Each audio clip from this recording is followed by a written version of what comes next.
వెళ్తే ఆంధ్రప్రదేశ్ ప్రభుత్వం డిఎస్సిలో ఉద్యోగాలు పొందిన అభ్యర్థులకు నియామక పత్రాలు అందజేయనుంది.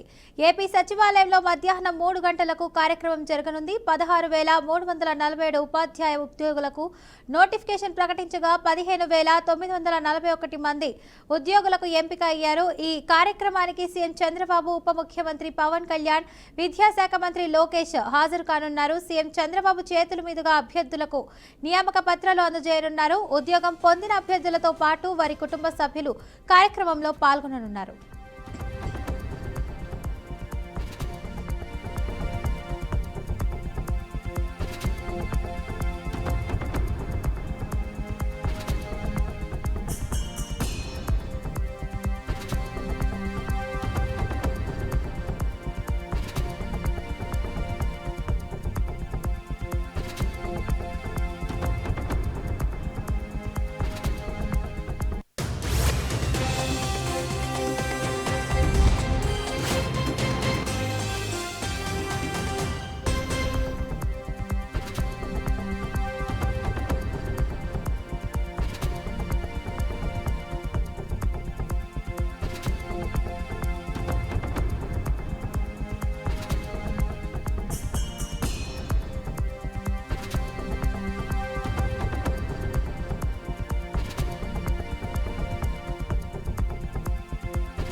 నిర్మల్ జిల్లాలో ఎగువ ప్రాంతంలో కురుస్తున్న భారీ వర్షాలకు భైంసా గద్దెన ప్రాజెక్టుకు వరద నీరు వచ్చి చేరుతుంది. ఇక ప్రస్తుతం ప్రాజెక్టుకు 2,000 క్యూసెక్కుల వరద నీరు వచ్చి చేరుతుందని అధికారులు తెలిపారు. ఇక ప్రాజెక్టు పూర్తి స్థాయి నీటి మట్టం 358.7 మీటర్లు కాగా ప్రస్తుతం 358.70 మీటర్లుగా వరద ప్రవాహం కొనసాగుతోందని చెప్పారు. ఎగువ ప్రాంతంలో కురుస్తున్న వర్షాలకి ప్రాజెక్టుకి భారీగా వరద నీరు రావడంతో 2 గేట్లు ఎత్తి 5,700 క్యూసెక్ల నీటిని దిగువకు విడుదల చేస్తున్నామని, డ్యాం పరివాహక ప్రాంతాల ప్రాజెక్టు అప్రమత్తంగా ఉండాలని అధికారులు హెచ్చరికలు జారీ చేశారు.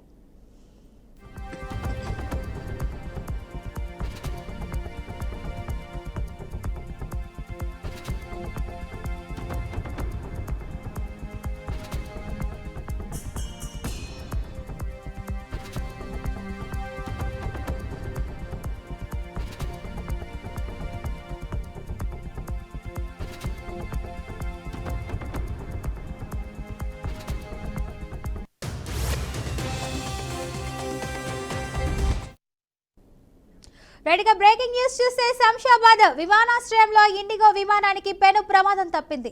పైలట్ చాకచక్యంగా వ్యవహరించడంతో 162 మంది ప్రయాణికులు సురక్షితంగా బయటపడ్డారు. ఇక శంషాబాద్ విమానాశ్రయంలో ల్యాండింగ్ అవుతున్న ఇండిగో విమానానికి పక్షి తగలడంతో వెంటనే అప్రమత్తమైన పైలట్ చాకచక్యంగా విమానాన్ని ల్యాండింగ్ చేశారు. దీంతో విమానానికి పెద్ద ప్రమాదం తప్పింది.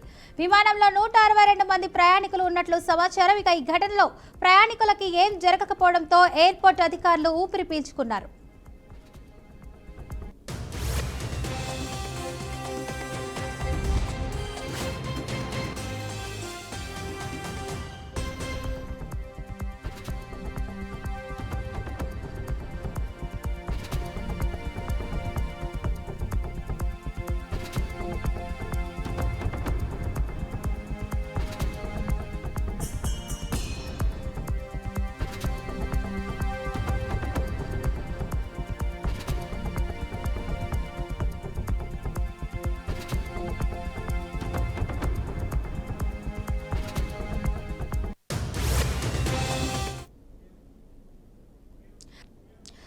ఆసియా కప్ సూపర్ 4 మ్యాచ్లో రెచ్చగొట్టేలా హావభావాలు ప్రదర్శించిన పాకిస్తాన్ ఆటగాళ్లపై ఐసీసీకి బీసీసీఐ ఫిర్యాదు చేసింది. ఇక పాక్ ప్లేయర్లకు హారిస్ రివ్యూస్ ఫర్హాన్ నుంచి లిఖితపూర్వక వివరణ కోరే అవకాశం ఉంది. ఇక వారు వివరణ ఇవ్వకపోతే ICC elite panel referee riches ఎదుట వాదనలు వినిపించాల్సిన అవసరం ఉంటుందని సమాచారం. ఇక భారత్తో మ్యాచ్లో Pak batter Farhan half century చేసిన తర్వాత గన్ షాట్ చూపిస్తూ హావభావాలు ప్రదర్శించారు. ఇక దీంతో ఇరు దేశాల మధ్య ఉద్రిక్త పరిస్థితుల నేపథ్యంలో ఇలాంటి చేష్టలకు పాల్పడడం విమర్శలకు దారితీసింది. ఇక తన సెలబ్రేషన్స్ ను ఫర్హాన్ సమర్థించుకునేందుకు ప్రయత్నించాడు. అప్పటికప్పుడు అలా సంబరాలు చేసుకున్నా ఇక బయట ఎవరు ఏమనుకున్నా పట్టించుకోను అని అన్నాడు.